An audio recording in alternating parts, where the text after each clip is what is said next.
thank you for joining us this morning for Accounting in the Age of AI. We're going to get into risks, rewards, and the realities for small business accountants, presented by me, Fee Titus. So, what to expect from this session? We will look at key AI tools and trends for SMB accountants, opportunities to boost efficiency, accuracy, and client value, how AI is reshaping client expectations and the accountant's role, and of course, the all-important risks versus rewards when adopting AI into your working practices. This session is for accountants who serve small and medium-sized business clients, those who deliver compliance services, and firms who are wanting to stay trusted, relevant, and future-ready. So a little bit about me before we get into it. So I'm Fee, Afia, but everybody calls me Fee. I am ex-Deloitte chartered accountant.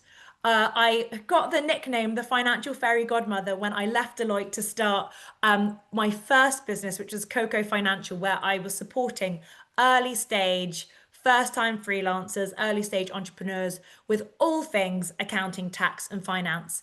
What I found was early stage businesses often were very passionate about the product they'd created or the service that they sold, but they were pretty clueless when it came to all things compliance, tax, accounting, even personal finance, to be honest. And that is why I created Coco Financial.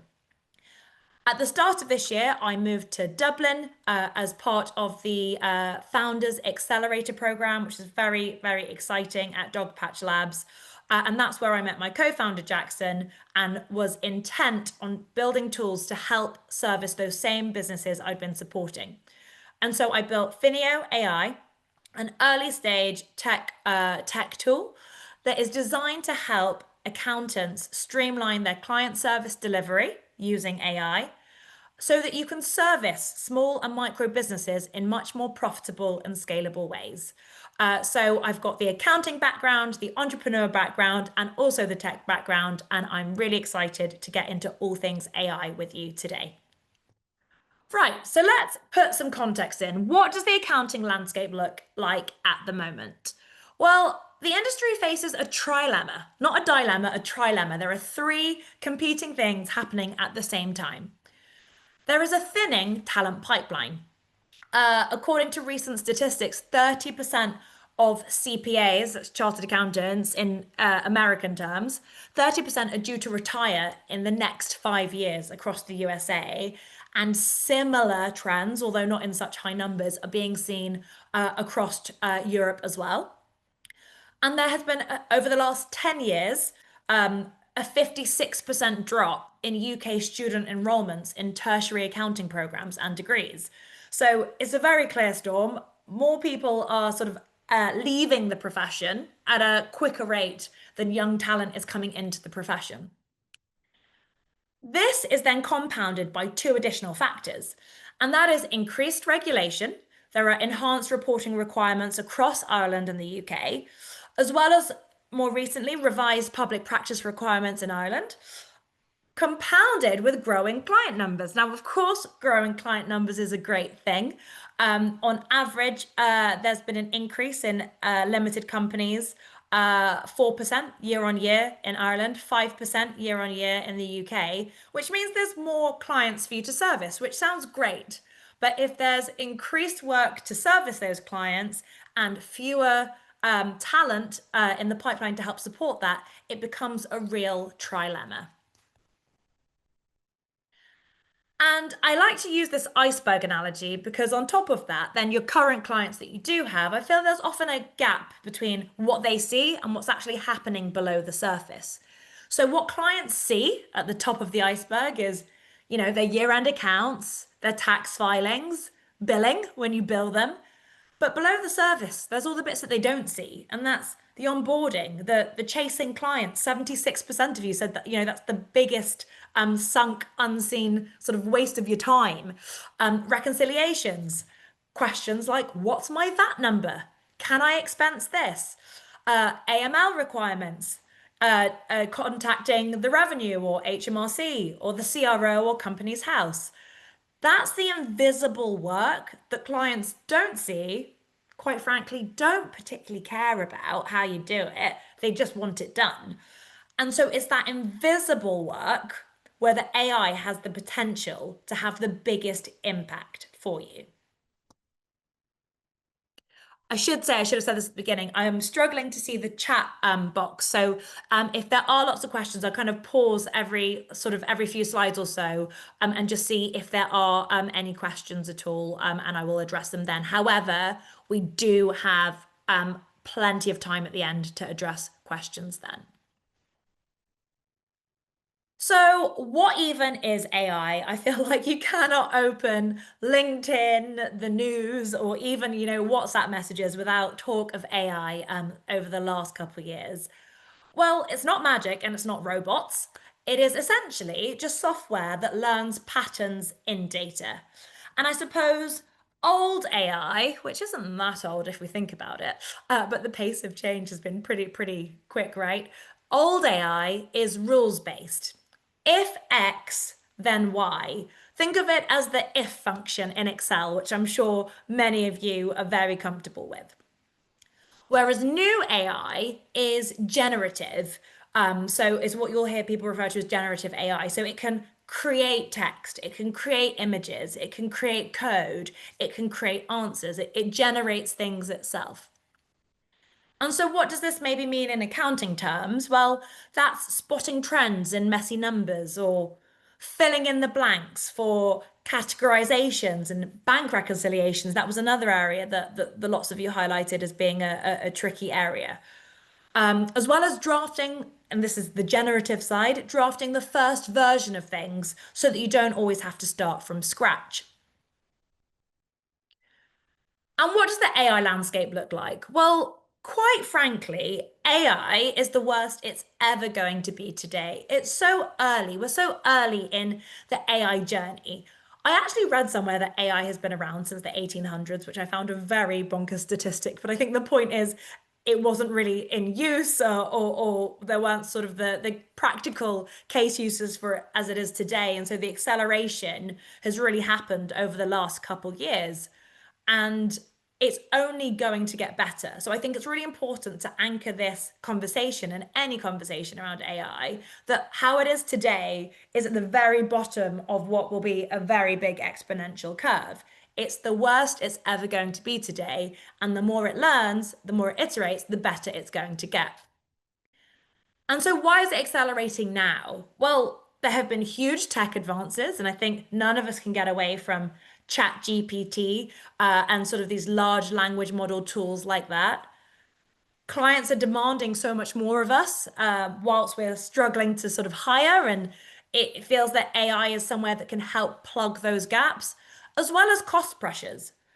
And as a result of all of this, industries are already being transformed, and accounting and finance is one of those industries that this has been a real hot topic. So I do wonder, rhetorical question, but I want you to have a think about this. When it comes to embracing AI, do you have an AI warrior or an AI worrier mindset? Which camp are you in? Would you be the all guns blazing, adopting every AI tool possible? Are you perhaps an early adopter of new tech? Are you perhaps curious? Or are you on the more cautious side? And I think we should explore this mindset because I find that people often sit in one of two quite extreme camps. That either the AI warrior, sorry, the warrior that has got every single software tool under the sun, and they're probably the equivalent person who at home has every tech gadget going, probably surplus to requirements in many cases. And then at the other end, I meet lots of AI worriers, people who worry that AI might take their job, or they worry that it's not quite up to scratch, or they just don't quite trust it. They're very cynical about it, understandably so. But I would say that this moment in time calls for probably a balance somewhere between the warrior, and the warrior is a more healthy place to be because AI is going nowhere. And quite frankly, the ship has already sailed. So if you're not trying to get onto the ship, if you're not at the harbor, you're not trying to get onto the ship, it will leave you behind. And it's the equivalent of when computers first became so prevalent. There was a time, and I'm harking back to my accounting exams. I remember doing T accounts. I'm pretty sure they're probably not taught in T accounts anymore for the younger generations. But there was a time that even the thought of moving from your manual physical T accounts on huge A1 pieces of paper felt completely impossible if you were to say to somebody, we're going to switch and we're going to do this on computers instead. In at that exact time, that's what it felt like. It felt like this big hurdle. Why would you use this new tech tool? Can we even trust it? Whereas if you said to somebody today, if you said to any accountant today, do you use a computer? Of course, the answer is yes. And so in 30 years' time, probably a lot sooner, even 5 years' time, it's going to be so commonplace that it's almost going to sound like a silly thing to say. Like, do you use a computer? Of course I do. Do you use AI? Of course I do. But we're in this really early phase where there's a understandable reason why there's tentative, cautious approach, because as I said, AI is the worst it's ever going to be today. And I think another example is I was at a Countex in Manchester recently, and somebody asked a question at one of the tech talks. They said, put your hands up if you're wearing a watch. And I think only 10% of people put their hands up, which was almost unthinkable, 25 years ago. But it's, shifts in tech happen and you either embrace it or it happens with or without you. So, what are the rewards of AI adoption? Well, specifically for accountants, it's saving time and reducing those admin bottlenecks, the ones that you helped answer in my poll just now, as well as improving accuracy and compliance confidence. Now, I know there's often caution on, is this going to be more accurate than if I do it? But it's interesting because humans make errors all the time, and computers actually make errors far less frequently. But it's that trust element, isn't it? It's getting used to it, getting the data in there. AI can help you strengthen client relationships through proactive service. AI can spot things. It can maybe even spot tone of email. It can spot things so that you can get ahead of your client relationships and building distinctive client relationships, as well as unlocking new advisory opportunities. If you're able to automate and get good workflows for some of the more mundane, the routine tasks, well, that unlocks your abilities to add value add services to your clients as well. Well, what's the cost of not using AI? I think there are three huge costs to not using it, and that's professional, personal, and competition. When it comes to professional cost, that is, am I spending my time doing the value add parts of my profession? If you're not, then arguably you're leaving sort of revenue on the table or profitability on the table. But then there's also personal cost. I've spoken to over 250 accountants over the last, I'd say, 6 months or so since starting my accelerator program and building my AI tools for accountants. And time again, I hear I'm drowning in emails in my inbox. I'm constantly chasing clients. 3 to 4 hours of my day is on sunken things that don't add value to my firm. And so if you're doing all of those things, plus of course the value add, are you even getting home on time to see the family, to take up your hobbies, to get to the gym, go on a run? There is a personal cost to not using AI in this trilemma context that I've set. And then I think this is the big one. If you are a growing, ambitious firm that wants to stay relevant and future-proof, it's what's the competition cost? Because if you're not using AI, your competitors are, and they will be able to outcompete you because they will be able to deliver quicker, faster, better, more value add service, and hopefully get home earlier. Will they be able to do that with one tool that's like a silver bullet? Absolutely not. Is it iterative and only going to get better? Yes. But that's sort of the argument for AI. But let's balance this out.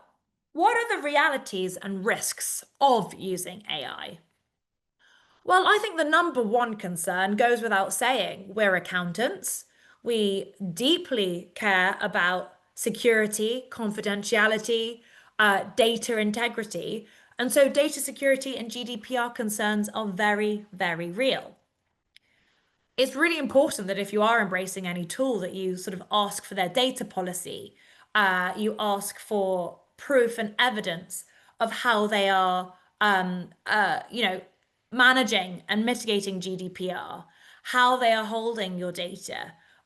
Because if you use a public version of ChatGPT, for example, you are sharing your client's data essentially with the world. And not that the world can find exactly what you've put into your public chat GPT queries, but the way that chat GPT works is it basically takes whatever you've put into it, it sends it up to essentially like a motherboard, and it stores it there for forever so that if anybody else has any questions around that topic, it aggregates all of the questions that have been around that and then shoots it down for anybody that asks that again. Now, that's something you might want to think about because you really want to be using enterprise grade level tools if you are serious about your client's data and GDPR. And in a world where data security threats are higher and higher every day, that should be your number one priority as an accountant when looking at tech and AI tools. I would say if you were an artist or a musician, or another maybe more creative line of work, those concerns would still exist, but they'd be way lower down on what you're looking for when you're thinking about AI. But for accountants, it has to be number one or number two. And I can't quite decide whether it's that or inaccurate outputs. I do think it's data security is number one for me because the idea of inaccurate outputs is that we as accountants are still, we're not replacing ourselves, we're amplifying ourselves. So we still have reviews and professional judgment before that ends up in the hands of a client at least. But let's be real, there is risk of inaccurate outputs, especially whilst AI is still learning and getting information from your data sources. And so you want to make sure you're protecting yourself by having outputs that you review or outputs that aren't immediately sent over to your clients without you having your eyes over it. Then there's, of course, ethical dilemmas, and that's around transparency, bias, and accountability. Depending on kind of what tools you use, there can be preset biases within any software, to be fair. But transparency is also really important. You have to sort of share that you are using AI with clients, or at least let them know that their data is being used in certain ways. It's only right and it's only fair. However, there isn't yet, because of how new AI is, there aren't really proper rules and regulations just yet. There's sort of a one size fits all AI policy that the EU are adopting, but it's too early right now. We'll have much better guidelines later. And if you think about it, it's clear why. Like, if we think about when the car was first invented, there wasn't just the car regulation and that was it for all cars. It was, we were learning how things happen. So it was like, oh, actually, maybe we need to put in a speedometer in a car so we know how fast we're going. And that's a legal requirement for anybody using cars. Well, actually, now we need to have seatbelts because there've been too many accidents. And so it's that it's not going to be this one size fits all approach that is able to guide us today because it's so early in its journey. But much like the car, we'll iterate, we'll learn, we'll get better frameworks, we'll get better guardrails essentially for use of it. And another risk is, and this is very personal, is balancing automation with professional judgment. It's making sure that AI tools are an amplifier of you rather than a crutch. You have done your accounting examinations, you have done your annual CPD to become, to stay a true professional. To stay a true professional, you need to exercise your own judgment on making sure that AI isn't becoming a crutch for you and you are retaining that professional judgment. The other realities of AI is even when it is working really well, and it is in many tools now, which we'll get into in a bit. But the reality is, if there's garbage in, it's gonna be garbage out, okay? So you have to really make sure that we are harnessing what goes into our AI so that we can have confidence on what's coming out. If what's going in is golden, what should come out is golden. And so to get rid of garbage, you want to make sure that you don't have poor data hygiene. You want to check that there aren't mapping errors that can lead to misclassifications. And no matter how good a workflow system, line of code is that you write, exceptions and edge cases always exist, right? So we're always going to need human oversight and that professional judgment. So I would say what successful AI implementation would look like is the use of tech to amplify you, but your human level of empathy to cut through the bits that the robots can't, on top of your advisory insights. And I kind of encourage you to think of, especially if you're on the cautious side of adopting AI, think of it like this equation. It's not a replacement for you, it's an amplifier. So you use the tech, you add on your human empathy and your professional judgment, you add on your advisory insight, and that is a successful way of using AI as any industry, but especially for accountants, because your clients are very individual. They've got different goals, hopes, dreams, aspirations. You probably sometimes find out what's going on in their life before their spouse or their employees do. That's the relationship bit that you get to add on to the tech to make this a really compounding and successful kind of amalgamation of things. Tech, human empathy, advisory. So, what are the AI trends and tools for accountants? Well, the number one tools that I tend to see around are around bookkeeping and data entry automation, anomaly detection, AI for client communication and frequently asked questions, forecasting and scenario planning. So, what are use cases in practice? I promise I'm not being paid by any of these tools that I'm suggesting, though, of course, I have included one of mine. Uh, Automating reconciliations and bookkeeping. There is a tool called Genesis, also known as Jack AI. They're pretty early stage, but they are really helping accountants that I think have maybe been failed a bit by outsourced solutions, and building reconciliation and bookkeeping software to automate the majority of bookkeeping. Again, I come back to the point you, of course, need your professional judgment. Enhancing cash flow forecasting. Well, I don't know which tools you typically use, but I have seen the AI rollout over the last couple months with QuickBooks, Xero, and Sage launched theirs just last week. I've been having a play around and a tinker about with all of them. They are far better than they were, but again, to the point of AI, they're not 100% there, but that's the point, right? It's making your job, it's cutting that job in half rather than doing it for you on your behalf. I would recommend having a tinker around. I think some of them are in beta and they've released them to those accountants that use the tools or have been using them for years. They maybe get first access, but both QuickBooks, Xero, and more recently Sage have definitely got their AI tools all guns blazing, and I highly recommend having a tinker about with those. Drafting reminders and client nudges, that's what we're building at Finio AI to stop that drag. 76% of you did say in the poll that chasing clients and communicating with clients is one of the biggest pain points, as well as centralized client comms and an AI knowledge bank. And then the tools that I think most people use day to day when I speak to people that are using AI in some form is typically ChatGPT and Microsoft Copilot.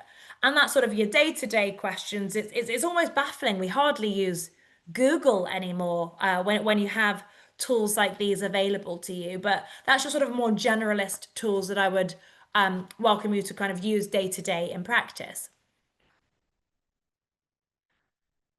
But when it comes to adopting these tools, I think it's really important to have a good and practical strategy for adoption. Because if you want to go all guns blazing and fix everything all at one time, I just don't think it's going to work for you straight away. So, what I implore all of you to do is to start small and precise. So, you want quick wins, and I would just recommend fixing one problem. So, think about what's one of the biggest problems in your firm. Is it reconciliation? Is it client communication? Is it chasing for documents? Is it compliance? Is it AML? Like whatever is the, put a list of all your problems, work out which one is the biggest, and also think about what that cost is to you. Literally cost it out. Think about your chargeable rate, how much time this is taking you, and literally put an actual cost on it in terms of all sorts of resources, your time, your energy, and your money. Once you've done that, you want to fix that one problem to get started. Don't try to mop the ocean, okay? I have seen everyone looking for the silver bullet, one tool that does absolutely everything. And one day we might get to that stage, or the AI agents will all talk to each other and kind of get to that stage. But right now, there are tools that kind of fix a specific pain point, and those that kind of promise to do a lot I would be skeptical of, not necessarily because it can't do it all, but are you going to get the full value out of that if you have this one particular problem that's not handled, whereas everything else is quite under control? So I want you to think about kind of a value-based approach to how you use AI to fix your problems rather than a scattergun, one size fits all, mopping the ocean. And you want to choose tools that balance efficiency and compliance. And one thing that I do notice time and time again when I speak to accountants, especially the ones that are on the AI warrior camp that want every single tool going, is it's all very well to get tools, but tools don't actually do the work. Accountants do, your employees do, you do. And so if you don't upskill your staff on AI literacy, you're probably not going to get as much value out of the use of these tools as you want to. You want buy-in from your employees, you want buy-in from your team, and ultimately you want buy-in from yourself. So I would consider very deeply when you're thinking about how you're going to go into the new year. I know it's busy season right now, but when you go into the new year, what things can you adopt to make sure that this current busy season is your last worst busy season in terms of chaos? What can you bring in to calm that chaos? And how can I upskill myself and my staff in AI literacy to make sure we're really making the most of these tools? And lastly, I'm just reiterating a point that I've said before, be transparent with your clients about AI use. It's going to get mandated through AI regulation very soon anyway, but just be transparent and upfront. It's important to build trust when using AI. And so to do so, you want to ensure that you're positioning AI as support and not a substitution. Of course, I'm going to bang on about this all the time, ensure data security and compliance, and communicate boundaries really clearly with clients. But reinforce the human accountant's role as a reviewer and an advisor rather than a doer of those low value tasks that, if we go back to the iceberg analogy, that the clients don't really see and they don't really value. They're fundamental, they're crucial. We shouldn't get rid of those, the processes that go behind that. But if you can use tools that put you in a reviewer mode rather than a doer mode, that's where you can actually really build additional trust because you then get more time as the human accountant to foster those relationships with your clients. And trust is built through relationships. And if you kind of got lots of plates spinning and you drop the ball, that's when trust is lost.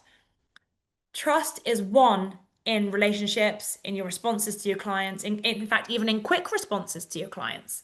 The number one reason that clients churn and leave their accountant is because of slow and poor communications. So that's how you build trust, getting back your time, making sure you're using it compliantly, communicating boundaries, and adding that extra human relationship element. And that leads into the shifting role of the accountant. This isn't going to change overnight, but the accounting industry is changing and the pace of change is quite quick. And the trilemma that I've referred to several times of increased regulation, increased clients, but a thinning talent pipeline means the shift isn't in our control. It's going to happen whether we want it to or not. But we're going to see it as an opportunity, right? Not a threat. This is an opportunity to go from being not only a compliance provider, but really reinforcing that relationship as a trusted advisor. You're going to become your clients' partners in profit. Think of it like that. And that's really valuable. That's really valuable from a billing perspective for yourself, but also for a longevity of that client relationship perspective. And it will help you meet heightened client service expectations. Clients have really high expectations these days. They want additional business advisory. They want things turned around more quickly. And, there's only 24 hours in the day. We're not superhuman. So if we want to kind of service those expectations, we have to really think about how does our role shift to accommodate that. And so using AI and software tools is a leverage for that. Not a replacement, but a leverage. And it will also help you to differentiate your practice in an AI-driven market. AI is going nowhere. So think of this as an opportunity to differentiate your practice. What could I be doing now? What could I be doing in the very near future that I'm not doing now that could be a differentiator? And how could AI assist me with that? And perhaps the shift is as simple as being able to service even more clients. With the trend, it's very clear that that's the direction of travel. But like I said, we're limited by 24 hours a day. So if you've got tools assisting you with you getting back an hour of your day every day or 2 hours of your day every day, then that's an opportunity to either upsell additional services or even just take on more clients. Or maybe even just get home earlier. Maybe the shifting role of the accountant is somebody that actually has a bit more work-life balance. Perhaps. So my key takeaways before we kind of go on to questions is you want an AI tool for both efficiency and deeper client value. The bigger risk for those who are maybe on the more cautious side is perhaps not adopting AI at all. Think of that. Not adopting AI could actually be your bigger risk. Accountants must balance innovation with trust and compliance. That is zero compromise, right? Trust and compliance, number one, as you balance innovation. And remember that the key to success is this equation. It's tech plus human empathy plus advisory insight. A quick intro into why I'm building Finio AI, and just so you can get a steer of what we're doing here. Uh, we, and I say we, my lovely CTO, Jackson, he's my co-founder based in Dublin. We realized there was a real problem with client communication, client nudges, that was just a real drain for accountants. And we met Richard, who was overwhelmed with client emails, just inbox zero, did not exist whatsoever. And he always felt he was so close to missing deadlines. Nicole spends her evenings chasing clients for missing documents. And Beth struggles to differentiate her firm in a crowded market.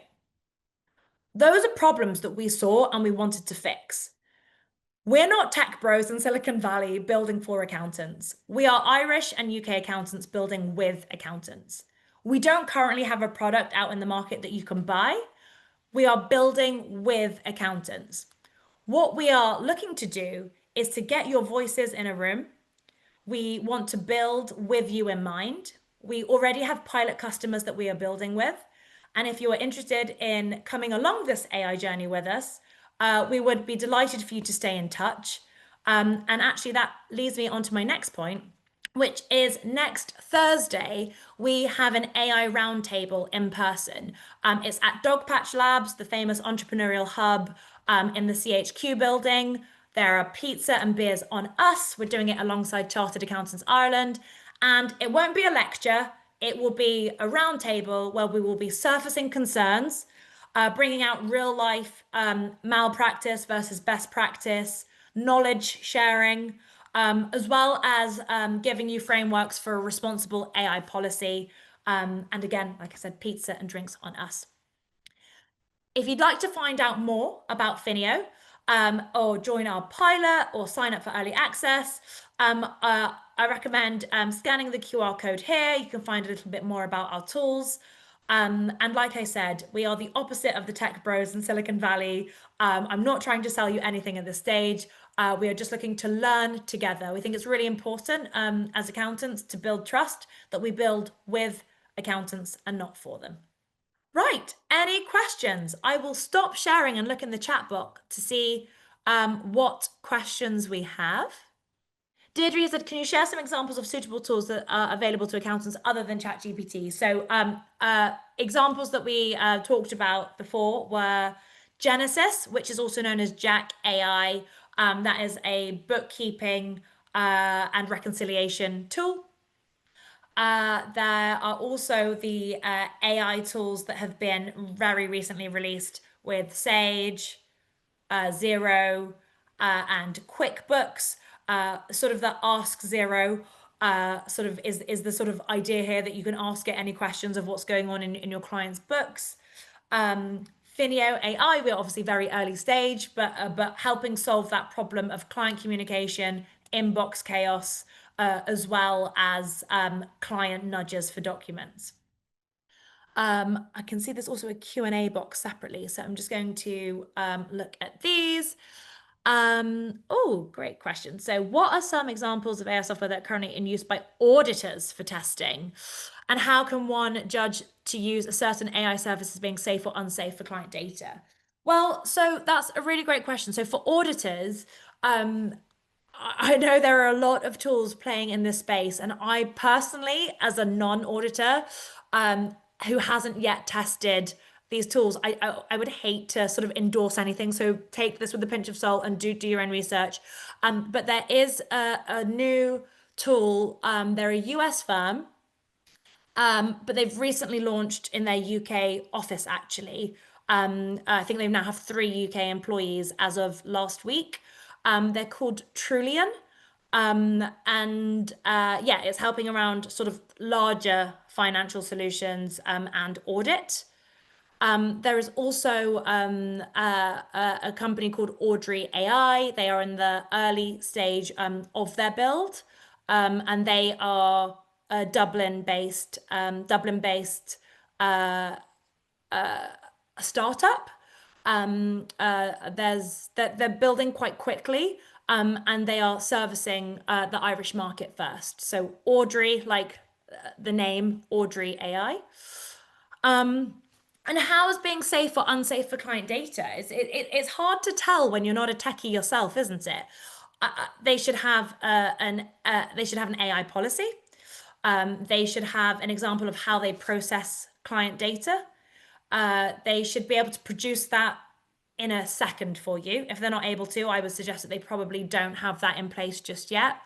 But also, I would kind of flip that question back on yourself, perhaps a little bit, to be like, are you using AI in a safe way yourself? Are you using client data in a safe way yourself? And that's why at our event next Thursday, we will be giving hints and tips on how to build a robust AI policy internally for you and your own firms, because it's really, really important. Yeah, it's incredibly important. And then the next question in the Q&A I had was, as an AI warrior, I feel the job of bookkeepers is going to be fully replaced by AI in a matter of years, if not months. What do you think? So I think there are some people who completely agree with that sentiment. They think it will be completely replaced. Um, I'm of the opinion that it won't be fully replaced, and I think it's really clear as to why, in my mind. I use this example all the time. If I buy a chair as a business, it's likely to be an asset, office equipment. Unless, of course, I'm a furniture store, and in which case, that is very clearly a cost of sales or inventory. And so, do I think AI is going to replace the majority of what bookkeepers do? Yes. Do I think, and that's not today, by the way, it's in the near future. Um, but that oversight is always going to be required. It's that review that's always going to be required. And so I would see this as an opportunity rather than a threat. If your bookkeepers can currently only service 50 clients a month, well, if we've got the use of tools that amplify what they do, then surely soon you'll be able to service 300 clients a month. And they'll be reviewing, and actually the role of the bookkeeper will become value add. They'll be offering you insights to make your roles to make your role as an accountant even more value add to your clients. Um, yeah, tools are never going to get the exceptions and the edge cases. But if there is a business that has the exact same transactions in the exact same way at the exact same cadence every single month, then the tech tools aren't far off of that.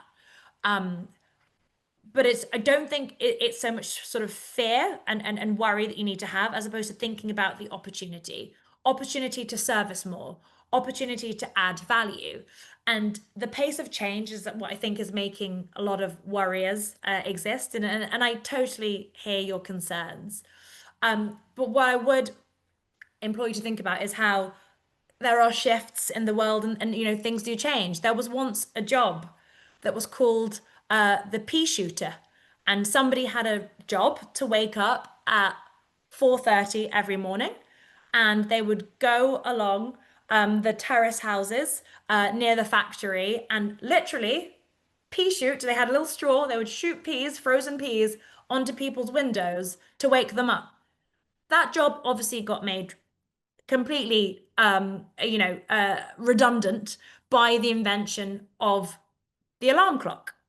And it would now sound a bit sort of strange to have a pea shooter when you can have an alarm clock. But I think the pea shooters didn't just disappear. They still were able to service the factories that they used and that they were employed by in different ways. And so I say that not to be scary. I say that to think about reality, but think of it as more of an opportunity than a threat.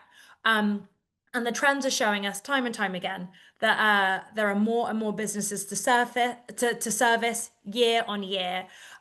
So really, the role will evolve rather than disappear, is my opinion there. Thank you for your questions. I hope this was engaging and interesting enough. I really hope to see as many of you in person on Thursday's session. It's 6 p.m. at Dogpatch Labs. There is a link to it on the Chartered Accountants website as well as on LinkedIn. And yeah, come join us for some pizza, a couple beers. Let's have some open, honest chats. And let's also just learn from each other. Thank you so much.